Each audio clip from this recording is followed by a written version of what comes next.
So the first of all, there are certain tabs open in the browser, and the first tab would be like my Teams channel where I just copy some text arbitrarily, and I would like to paste that text, somewhere. I would like to reword that text with the generative AI tool in the ChatGPT.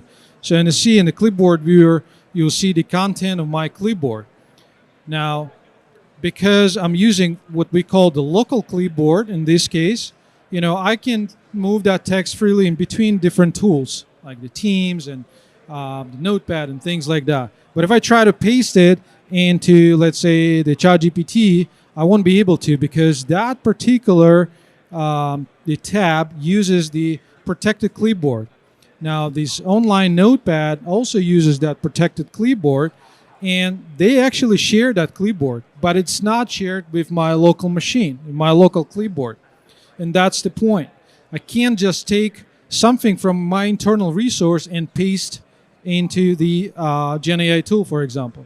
But here, look at this, the Mac Rumors website, just copied some text, and it doesn't show up in my local clipboard, but it is in my remote protected clipboard, which I can use to paste the content, and whatever arbitrary tabs I have opened would apply the same policies basically and have the same clipboard type applied.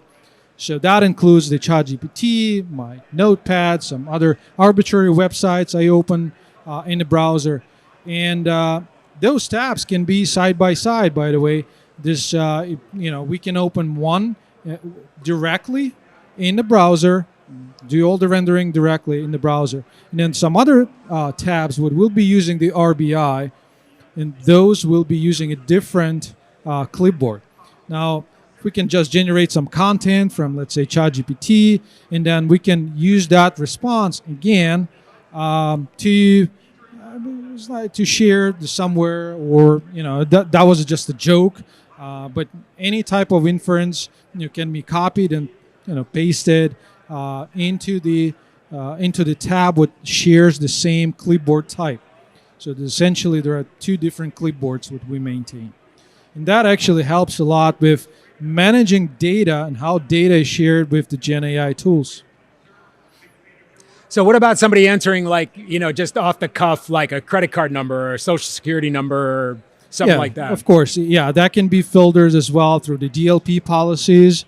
And I think I should show it somewhere in this demo as well, how we apply those DLP policies. I'll try to upload one of the files what contains a sensitive information inside, just a doc file, what happens to have a social security number inside.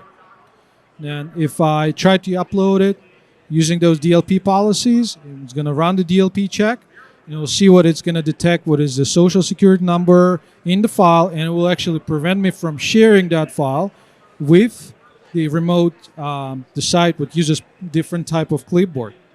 Same thing.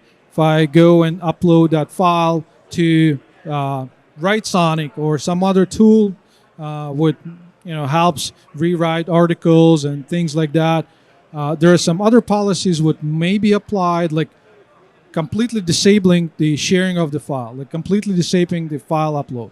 So if you don't want to deal with that, if you don't want to check the files, you can just completely block it from being uploaded.